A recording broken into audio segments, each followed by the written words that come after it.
All right, ladies and gentlemen, it is time to put on some strings. We are back. We have come a long way and we are getting really close to the finish line. So let's take a close look at how we are going to get these strings in and how to attack any problems that might come up just getting them in the bridge up against the bridge plate. Now, we had gone over what I want these pins to look like underneath. We've got that slot that we've slotted all the way down inside the guitar against the bridge patch. And now I want to get my ball ends through there and get them snugged up against the non-slotted side of that pin, just like we talked about. And let me go over that one more time. Our ball end is going to come in like this. And then that pin is going to come through there.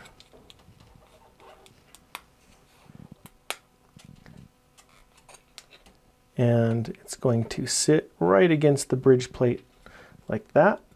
And once we put tension on that tuning machine, it's going to pull it snug up against that. If we haven't already, we want to check for that. One of the things that I want to make you aware of, so I'm going to twist this around so that the slot is right there. You can see what's happening right there is that ball end is pushing down into and wedging itself into that slot.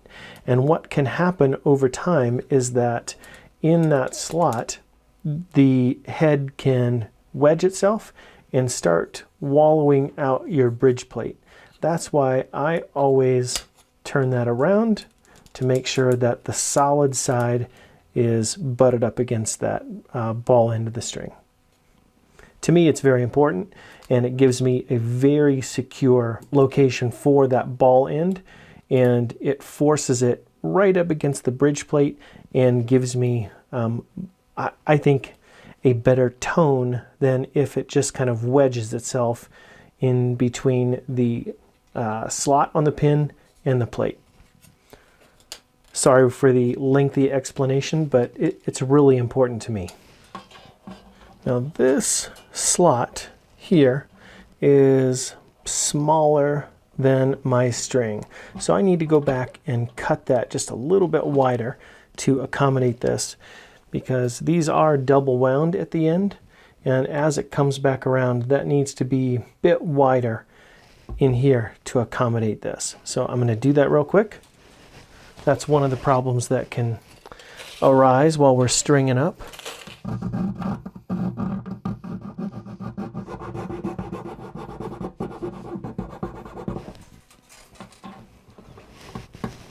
There we go.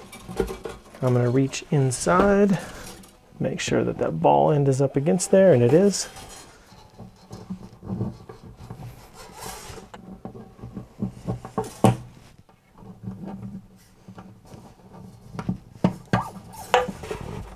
On each of these, each time I reach in there and try to make sure that that ball is seated right up against the bridge plate.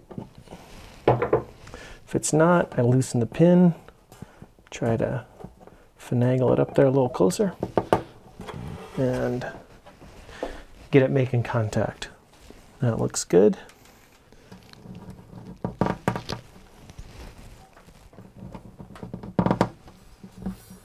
There we go. Okay, strings are in at the bridge. Let's put our saddle in.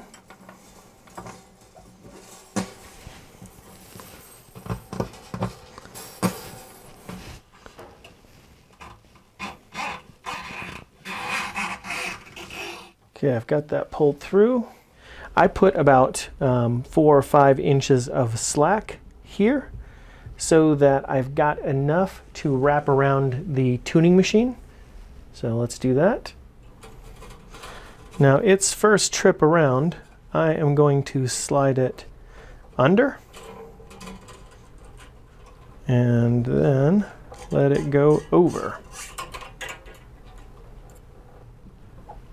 I'm not going to bring that all the way up to pitch. I just don't need to right now, but man, it's tempting, right?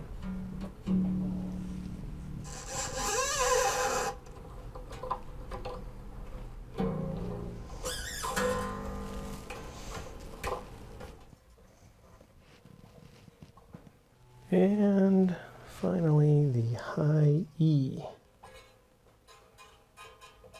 Strings are on. Now that the strings are on, things are pretty exciting. I have to admit, I'm pretty excited about this myself. Now, before we get too much further, why don't we just bring our strings up to pitch.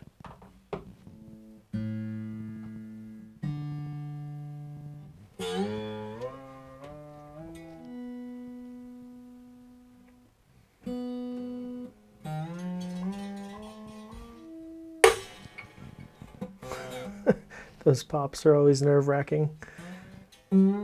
That just means I didn't do a good job of seating that ball into the bridge pin.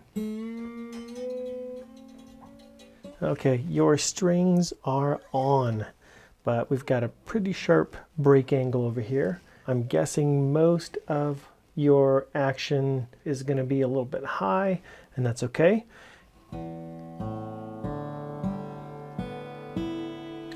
Okay, well, I actually don't hear any. Many times you'll hear a buzzing along here because the string can't really decide where exactly it wants to sit and vibrate. It doesn't have a break point per se. It's really riding flat across this. So we're going to fix that in the setup.